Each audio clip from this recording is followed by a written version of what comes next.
So, we had some tigers delivered to our house yesterday. But before you get too excited about it and call the Coast Guard or Devon Wildlife Trust, they're actually tiger worms, and we're going to use them to make vermi-fertiliser, a solid one and a liquid one. And I'd like to share with you how we're going to do that. So Henry made this vermicompost unit for me, and the drawers have holes drilled in the bottom so that the liquid that I'm going to make can drain through into the one at the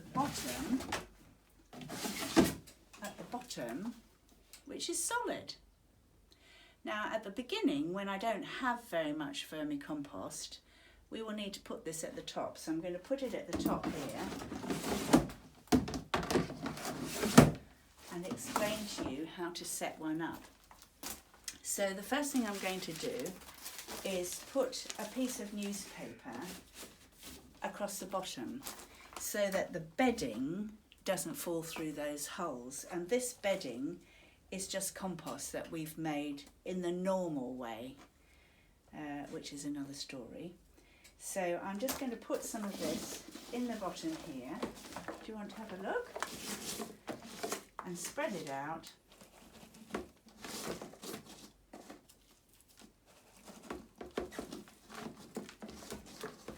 Into a thin layer. And then these are the tiger worms that came in the post yesterday. You can see they're also in compost.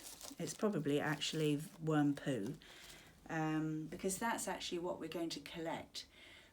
Although this is called vermicompost, it's not actually compost, it's fertiliser, so it's solid fertiliser. It is actually worm poo that we intend to build up, because poo equals fertiliser. So let's tip this in. I've got 500 grams of worms here, and oh, there they are. Look at that. Absolutely lovely. Woohoo. So I'm now just going to spread them out. Oh, look at them. They're gorgeous. All alive. Oh, lovely. Now, my little darlings, you've been in the post for a few days, and I expect they're hungry. Now, when you feed tiger worms, what you must not do is feed them too much. Wait until they've fed on what you've given them before you give them any more. And it's basically just kitchen waste. So here we've got some of the runner beans that didn't win the first prize at the produce show this year. They're a bit old and manky, and I've chopped them up. I've also got some eggshells here, and some manky tomatoes.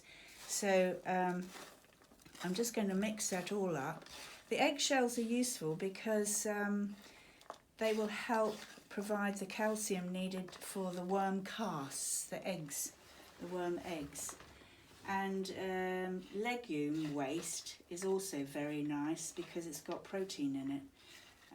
For making babies. So let's sprinkle this on. Here's your breakfast. Just going to sprinkle it on like that, all over, and that will actually be enough for the time being.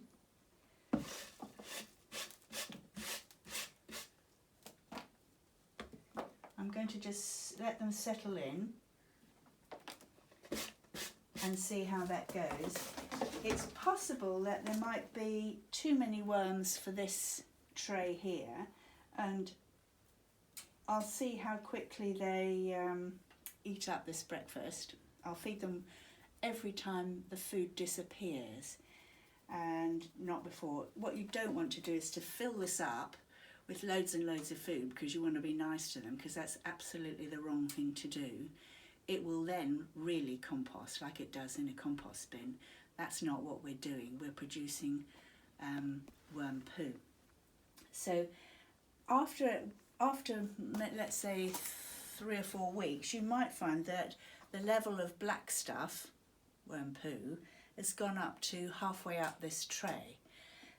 At that time you could start to dribble in small amounts of water, you know, half a cup of water, and it will drain through all these drawers into the reservoir underneath. I'll give you an update later. But in the meantime, the other thing that you can add to, if you're in the greenhouse, you can add to the wormery is the odd leaf that's got holes in it that you're not going to eat, because I'm sure that they will like those, and it's a good use of vegetation from the greenhouse.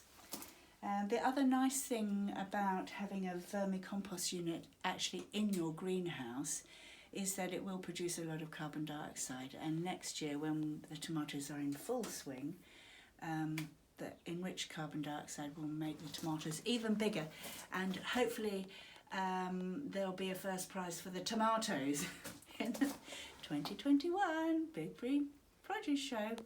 Anyway, nice to talk to you again.